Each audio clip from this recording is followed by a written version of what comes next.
James Boyes is the director of the MA International Relations Programme at Richmond University. He's with me now. Thank you very much for talking to us.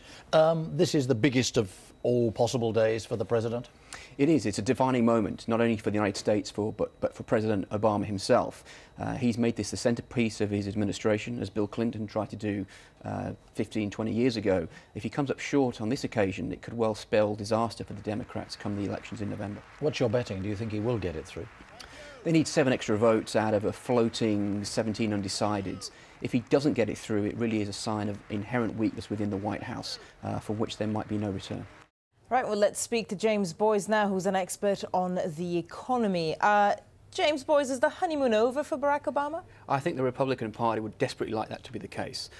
For, it seems like a whole 12 months now, the Republican Party have been on the back step, and Barack Obama has been the only show in town. Now, all of a sudden, of course, he needs them to try to get on board with this stimulus package. It should be noted that in the House of Representatives, the lower house, this bill passed without a single Republican voting for it. So there's clearly a philosophical and a political battle going on here. Joining me here in the studio, we have James Boyes. So we've got day one, we're only 24 hours in, and already we've got people complaining that they haven't seen enough results.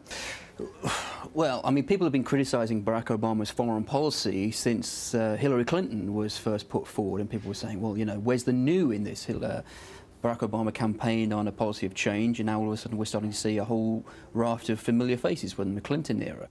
Discussing this massive logistical task of moving the president around, massive political tasks ahead of him, of course, but there's a symbolic element to all this as well, isn't there? It says to the rest of the world, we are the most powerful nation on the planet, and this is the most powerful man. It does indeed. What an entourage. It's been suggested that the President of the United States never actually leaves the White House. What he does is he takes the White House with him, and I think we can see that today on the piece you just showed there. This idea of travelling the world on Air Force One and taking his own helicopter, his own limousines around the world. It's an unprecedented act, which very much demonstrates the American hegemony in the world today. A lot of emphasis from Barack Obama during that press conference about his desire when he came to London to listen and to learn, but also to lead. How does that balance go down back in the United States? Well, it's very interesting. We're clearly in a new era here with the Obama presidency.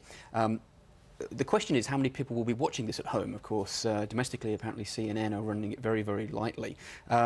What's fascinating is this idea of continuity and change between the Bush administration and President Obama.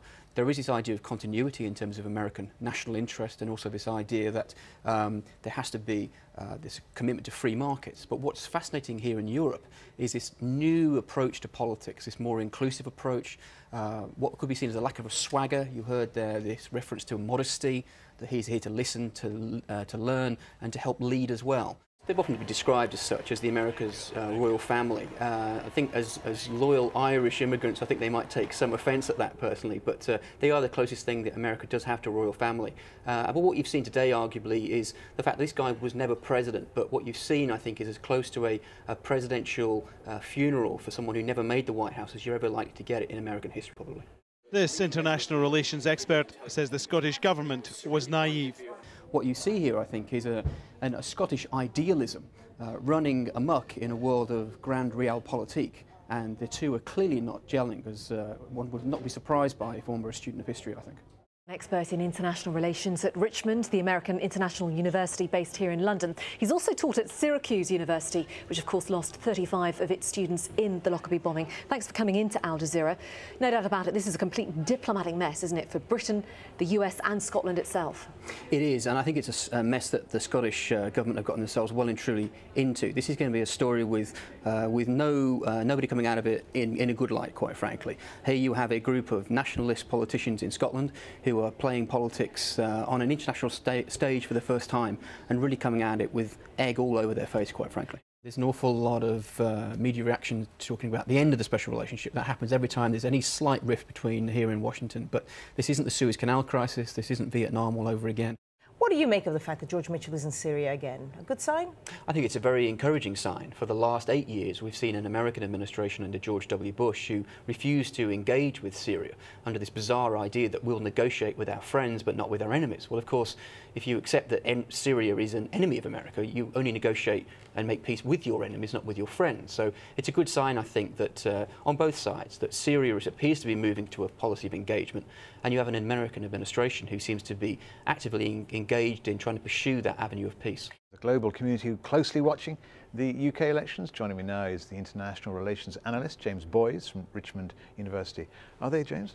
I believe they are. If you think about it, what's the greatest and easiest thing to say about elections, which is, you know, that they are preordained and everybody knows who's going to win. Going all the way back now to 97, it's been obvious who was going to win. Here, finally, for the first time, arguably since 92 and certainly since 74, we have an election which nobody is going to call at this point. And it's perhaps difficult for people in this country to understand just how divisive this issue is. It's split the Catholic Church, for example, in the United States. Bishops have come out against the bill. Nuns, ironically, have come out for the bill. The concern is that this piece of legislation could allow for government-sponsored abortions in America, which, of course, is a very, very divisive subject. Dr. Boyes, that's all we have time for. Thank you very much indeed.